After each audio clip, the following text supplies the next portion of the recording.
ہم نے اتنی عظیم کتاب کو جتنا یقین مانیے مسلمانوں نے قرآن پر ظلم کیا ہے، انگریزوں نے کچھ نہیں کیا۔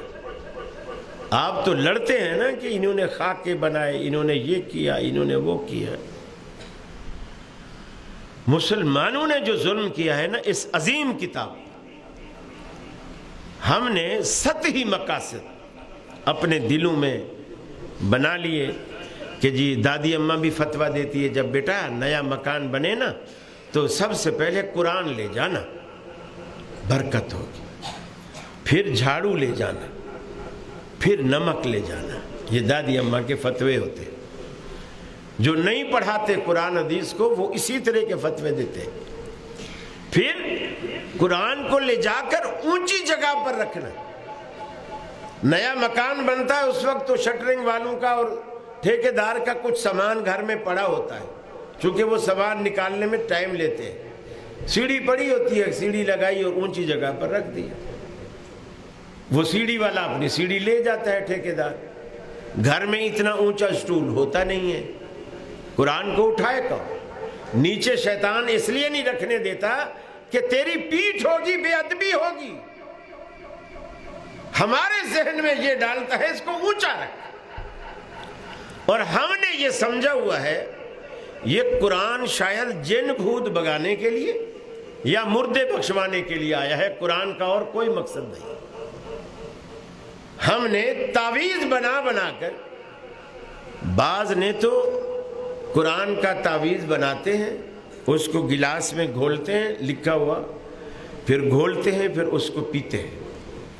بعض کیا کرتے ہیں آج کل بہت چھوٹے سے بالکل میکرو قرآن، بہت چھوٹے، ماچس کی ڈبیا سے بھی چوتھائی حصے میں اتنے چھوٹے، اس کو پھر چمڑے میں، چاندی کی ڈبیا میں، سونے میں، جتنا جتنا جس کی حیثیت ہوتی ہے، پھر کالا دھاگا اس میں ڈال کے پھر گلے میں باندھ دیا، بعض نے بازو پہ باندھا ہوا ہوتا ہے۔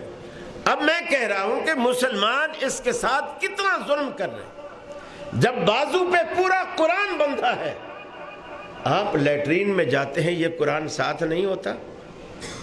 اگر گلے میں ہے تو یہ قرآن ساتھ نہیں ہوتا؟ اگر آپ بیوی سے ملتے ہیں تو یہ قرآن ساتھ نہیں ہوتا؟ یہ قرآن کا یہ قرآن کی توہین کون کر رہا ہے؟ انگریز کر رہے ہیں، مسلمان کر رہے ہیں۔ دیکھیے اللہ تعالیٰ نے کہا کہ قرآن مجید اس میں شفا ہے، شفاء لما فی الصدور، فرمایا دلوں کی ساری بیماریوں کا علاج اس قرآن میں۔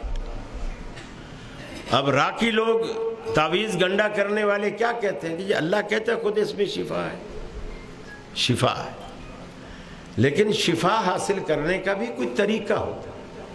مثال کے طور پر اللہ کے رسول نے فرمایا شہد میں شفا ہے، اللہ کے رسول نے فرمایا شہد میں شفا ہے، فیہ شفاء للناس، تمام لوگوں کے لیے اس میں شفا ہے۔ لیکن کیا اتنی بڑی 1 کلو کی بوتل شہد کی رسی باندھ کے گلے میں لٹکا لے، 1 مہینے تک لٹکی رہے، آپ کی بیماری چلی جائے گی؟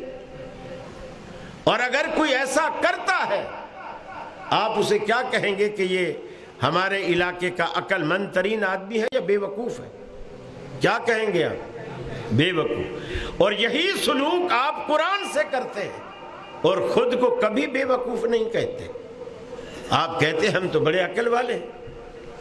اللہ کے رسول نے فرمایا کلونجی میں شفا ہے، کلونجی میں شفا ہے، بلکہ فرمایا موت کے سوا ہر بیماری کا علاج ہے۔ اب 1 پاؤ کلونجی شاپر میں باندھ کے بندہ وہ بھی گلے میں لٹکا لے یا ہر وقت جیب میں رکھے، کوئی اگر ایسا کرے وہ بے وقوف ہے یا عقل مند ہے؟ بے وقوف ہے۔ یہ سلوک آپ قرآن کے ساتھ کرتے ہیں۔ کوئی ڈاکٹر کے پاس گیا اور ڈاکٹر نے اس کو نسخہ لکھ کے دیا کہ یہ چیزیں میڈیکل سٹور سے لو، اور پھر یہ اوپر والی دوا جو ہے اس کو دہی کے ساتھ لینی ہے، نیچے والی دوا اس کو دودھ کے ساتھ لینی ہے، اس سے نیچے والی دوا خالی پیٹ پانی کے ساتھ لینی ہے۔ اب آپ وہ نسخہ لے کر آئیں جو ڈاکٹر نے لکھا ہے، اس نسخے کو گلاس پانی کے اندر گھول کے اس کو پی جائیں، ایمانداری سے بتائیے آپ کو شفا ملے گی؟ اور اگر کوئی ایسا کرے تو آپ کیا کہیں گے؟ یہ بے وقوف ہے۔ لیکن مسلمان یہی سلوک آج قرآن کے ساتھ کر رہے ہیں، اور کوئی بھی ایک دوسرے کو بے وقوف نہیں کہتا، بلکہ ایک دوسرے کو مشورے دیتے ہیں، تو بھی وہاں سے تعویذ لے کر آ، میں نے بھی لیا، میرے کو بڑا فائدہ ہوا، وہاں سے لے کر۔ یہ جو فائدے آپ دیکھتے ہیں نا، اللہ کی قسم ہندوؤں کے سارے کام بتوں کے آگے بیٹھ کر دعائیں کرنے گر گڑانے سے نہیں ہوتے؟ ہوتے ہیں کہ نہیں ہوتے؟ پھر اس کا مطلب ہے ہمیں ہندو بن جانا چاہیے، کیونکہ کام تو ان کے بھی ہو رہے ہیں، کام ان کے بھی ہو رہے ہیں، پھر ہمیں ہندو بن جانا چاہیے۔ ہر گھر میں ہمیں ایک مورتی سجا لینی چاہیے۔ کوئی بے اولاد ہے جی، میں فلانی مزار پہ گیا تھا، وہاں وہ چنے پڑے ہوتے ہیں جو لوگ نیاز کے ڈال جاتے، وہ 3 چنے کھا لو، 3 سال میں 3 بیٹے ہوتے ہیں، نرینہ اولاد۔ لوگ جاتے، اللہ تعالیٰ دیتا ہے ان کو بھی۔